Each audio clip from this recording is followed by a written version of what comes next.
year ago, driven by a desire to reduce my carbon footprints and save money, I converted my car to run on compressed natural gas, CNG. It was a leap into the unknown for me.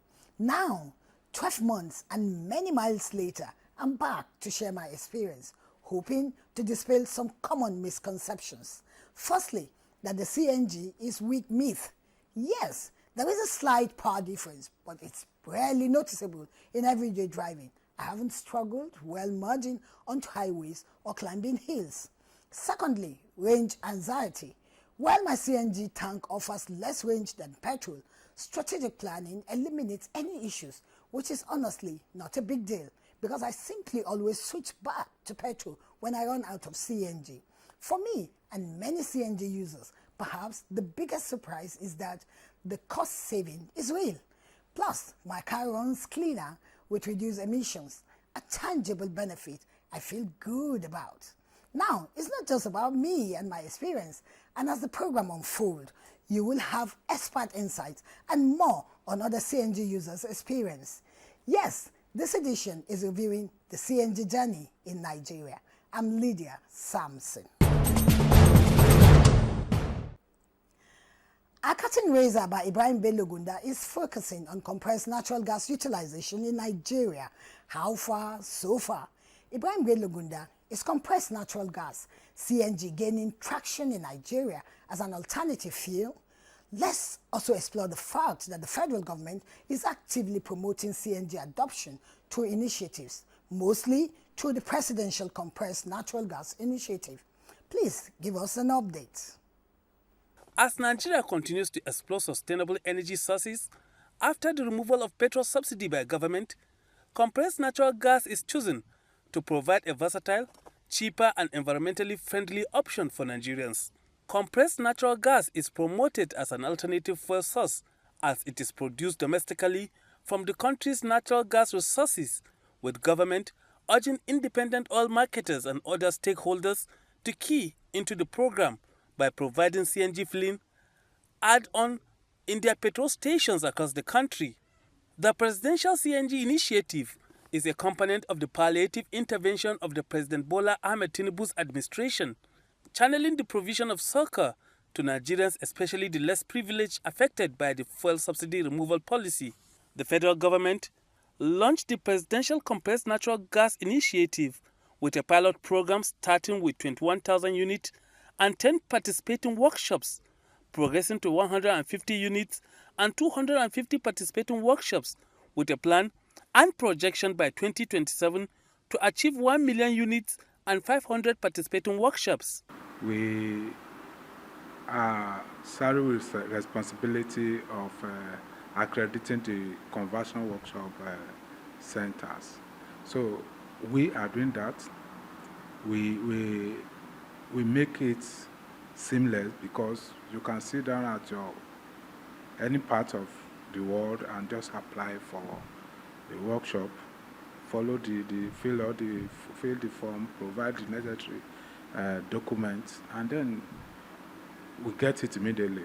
Visit you, if you are okay with the facility, we approve online and you get your license online. You don't even need to come to us. You don't need to even know our office. Everything is done. So that's the what we are doing, and we keep on doing. And a lot of Nigerians appreciate that by applying for their conversion center, accreditation of their conversion center online, and we are working with that. Again, we this initiative cannot be what we want to achieve. The objective cannot be achieved by one agency.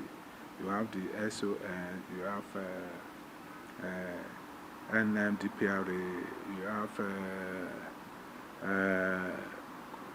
the road safety. You have the police. You have everybody that is going to play a role in this. So the SON is there. And all of us have to play a role, including the Presidential CNG Initiative team. The CNG journey so far has been a very interesting one. We have started since inception in 2023, but we really kicked into motion midway through last year. We have We've made significant strides in policy advocacy, in infrastructure development, in conversion of vehicles and adoption of that, and also increased awareness of CNG as a new, cleaner alternative fuel, cheaper and safer than the petrol and diesel that we're involved in. So we're doing a lot. There's been successful rollouts. We're in several states across the country now, and we're increasing that. And like you say, the main backbone of what we stand on is the conversion incentive program, whereby we're converting vehicles. The federal government is incentivizing people to convert vehicles. Up to 1 million vehicles is our target, and we're doing that for free, no cost to the converter. That includes the cost of the kits as well as the cost of converting. The program also set up pilot CNG conversion centers and workshops through partnership with private CNG conversion centers and workshops, providing training for auto technicians, engineers, and support staff. The National Gas Expansion Program was also established to boost harnessing and deepen utilization of gas in Nigeria and to make Nigeria a gas-based industrial nation, increasing the use of gas for transportation, industrialization, and cooking. There have been, to our knowledge, I believe 2 incidences in the last 12 months in Nigeria. And the regulatory and other agencies swept in, and we were able to find out the root cause of these very, very quickly. And they're down to the first one, which was very regrettably, there was, I think, 1 life lost back in March or April last year. It was due to a design fault with a truck conversion. It wasn't even a truck conversion, it was to do with a CNG truck. And we have moved, and since then the OEM has been brought in, and the designs have been improved, and we've not had any issues there. This is the private sector working with the regulatory bodies to ensure safety. The second one, which more people are aware of, happened, I believe, in September or October last year, and this was to do with a fake cylinder in Benin. And thankfully, there was no loss of life there. But it showed that, the investigation showed very quickly that this was done at an unauthorized conversion center. It was done by quacks. They faced the full force of the law. Despite all these achievements, CNG infrastructure remains limited, with CNG filling stations located mostly in cities. When new technology is deployed, first of all, deploy where the need, where there's a higher need for those either product or service. And that's the way it is. It's purely business issues, economy. So it's economic. So when you look at it, yes, because the cost of setting up a gas station is huge. And that's why government sometime last year supported about 6 other companies with about 121 billion naira in 6 geopolitical, so that they can go and put in place, develop the infrastructure that will support this CNG initiative. So we know from the beginning that you're going to start from those cities with high need for that, the higher need for that, and gradually it will be going to other centers. We want to ensure CNG is available all over the country, but we have to do this in stages. So at the moment, we can't actively have CNG in some parts of the country because the pipeline infrastructure is not quite there yet. But we're actively working with various government entities as well as the private sector, particularly the private sector, to set that up. But of course, there's a lot of major infrastructure to be done there. Now, we're feeling, yes, one of the good things about the conversions that we do is, yes, you can convert your vehicle from petrol to CNG, but it means that you can switch from petrol to CNG. Portland Gas, Niseni, has been partnering the Presidential Initiative on CNG, whose mandate is introducing and supplying subsidized conversion kits and its availability for average Nigerian and commercial vehicle operators. Government is giving attending to section, especially the transport fleet operators, the commercial transport owners, those NURTW and others in that return and all of them. Why? Because if you help, if you subsidize, or if you provide the kit free of charge to a commercial vehicle owner, it's going to have greater impact on the citizens than when you give me the conversion kit. And that is what government is doing currently. Government is targeting these people because it is them that will have greater impact on the economy. They are good because it's them that will be able to, it is their action that will affect the transport fare more. And these are the people that governments are doing subsidy for, or giving this thing to at subsidized rate, or giving to them, even some of them at free.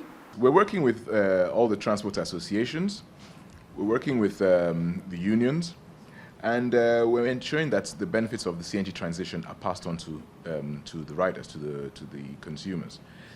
Essentially, the Conversion Incentive Programme has at its core the mandate to pass on the savings to the riders. It is not right, it's not fair that government has given you kits to convert your vehicle for free and you're enjoying the benefits, and there are significant financial benefits, and you're not passing this on. So it is at the core now that these must be passed on. Now, the important thing is we need to, of course, have we're working with the unions, so we need to ensure that these are passed on. And how do we ensure that they're passed on? It is in collaboration with the unions, but we're signing agreements in there. And there are in some instances where we have actually signed direct fare reduction agreements. We have sat down with them prior to conversions being started, and we've looked at their fares to different routes and things like that, and we have come in and calculated the fares, and these we are passing on. These are being passed on. The initiative aligned with Nigeria's environmental goals, particularly reduction of greenhouse gas emission and air pollution. The program is also designed to stimulate economic growth and sustainable energy security by escalating development in the natural gas sector, creating jobs, and attracting investment in infrastructure and technology. The expansion of CNG infrastructure is expected to generate significant employment opportunities. These include the numerous establishment of CNG refueling stations, promotion of conversion centers, facilities and kits, training of technicians, as well as cheaper transportation alternative when properly implemented. Thank you. Moving on, Thomas Obetere focused on some misconceptions, challenges, and alleged dangers of compressed natural gas in Nigeria. Despite the numerous benefits, what are the misinformation, and how is infrastructure challenge hindering the widespread adoption of CNG? Well, let's get more from Thomas. Compressed natural gas (CNG) is gaining attraction as an alternative fuel for transportation worldwide, and Nigeria is beginning to embrace its benefits. CNG offers significant environmental advantages, including reduced emissions of harmful pollutants. Pakan Bora, a CNG expert and co-founder of Fixit 45, a vehicle repair and CNG company in Nigeria, and others say it is more cost-effective than petrol and diesel-enabled vehicles, providing a cheaper option for vehicles owners amidst rising fuel prices. So the first benefit, what we call for CNG, is environmental friendly. It doesn't emit harmful gases in the environment, so it is good for health, it is good for environment. The second benefit which we see in Nigerian context or global context also is it's very economical. If you compare the cost of CNG in Nigeria, the Nigeria CNG is available at 230 naira per SCM, whereas the fuel currently you see it close to 1,000 naira per liter to 1,100 across different parts of Nigeria. And each time when you buy CNG or you buy fuel, CNG is almost 20%, it gives 20% more mileage as compared to petrol. So it is more economical. So the benefit is also that it brings down the cost of transportation for the populace, for the people, because then when you run on CNG, you spend less as against petrol. A liter of petrol is between 900 and 1,000, 1,001, or at times in some places 1,002. But for CNG, it's far less than that. With 4,000 naira CNG gas, you should be able to go from Lagos to Ibadan and come back, which if you have to use fuel, then it will be even more than that. And well, I believe whenever you possess CNG in a lower price, it will reduce the cost of transportation. It will even reduce the cost of you bringing your agriculture from the village or from your farm to the city. So it will really affect the high cost of prices in Nigeria. Experts, however, note the widespread adoption of CNG faces several challenges. The most significant barrier is inadequate infrastructure with lack of CNG fueling stations and distribution networks, particularly in rural areas. I will say 2 plus 3. I will say three challenges. Number one, the biggest was infrastructure. That okay, yes, filling stations are not available. CNG refilling stations are not available across all locations. So that was the biggest challenge. Number two challenge we saw, and that's where we started working on it in Fix It 45, is the capacity, the competency of the manpower who can convert these vehicles into a CNG vehicle. So that competent people were not on the ground, and that's where a lot of involvement of training and was required. And number three, which is very common across all the part of world, which I will say is awareness, right? So there are a lot of misconception, wrong communication about CNG is not safe. So ultimately, these three biggest challenges. They also noted that government has a key role to play in overcoming these challenges and fostering CNG adoption. Incentives such as tax breaks, rebates, and subsidies for vehicle conversion and CNG fueling stations, which will make the transition more affordable. Additionally, establishing clear safety regulations and promoting public awareness. Obviously, government is trying to do a lot of things to implement this plan effectively. Like we are partnered with PCNGI. So PCNGI is doing tremendous work on that side in share awareness campaign, to building infrastructure, build installation centers. So a lot of things are ongoing, but still I will say a lot to go. We need enough filling stations, so there are no queues. This can expand from Lagos, Abuja, or Port Harcourt to little bit internal areas also. So more infrastructure side, more filling stations are required, more gas lines are required. So once the gas pipelines are there, the cost of CNG is going to get much cheaper. And the biggest important element, which I will say, is the controls, checks and balances, that government must ensure that, okay, because our pattern in Nigeria is anybody can go and bring anything from outside. So those imports must be regulated, the process must be regulated, the installation must be regulated, and then the entire ecosystem should be work in sync with each other. That is what I expect that government should do, and they are trying to do it. One of the challenges we are facing is the availability of the filling station, gas stations across the country. So the government will help us with that, because it is a very high capital intensive business to set up a CNG station, right? It's not like a filling station. So that's an area the government can support, and then train the government has also been very helpful through PCI-NGI, going around training people, showing them the possibilities, employing, and so on. But on the other side is also I know they have also reduced import to some waivers for import duty and so on, but they can make it more like the conversion. The sensitization for commercial bus users is still low. I know the PCI-NGI is doing a lot, but we need more for like the NOA, National Orientation Agency, and Ministry of Labor, to let those bus users know that this is a safe product, this is a safe business, and it will reduce. In fact, another thing is it helps the atmosphere to be clean. So all this combustion, black fuel, carbon monoxide, all those things will reduce.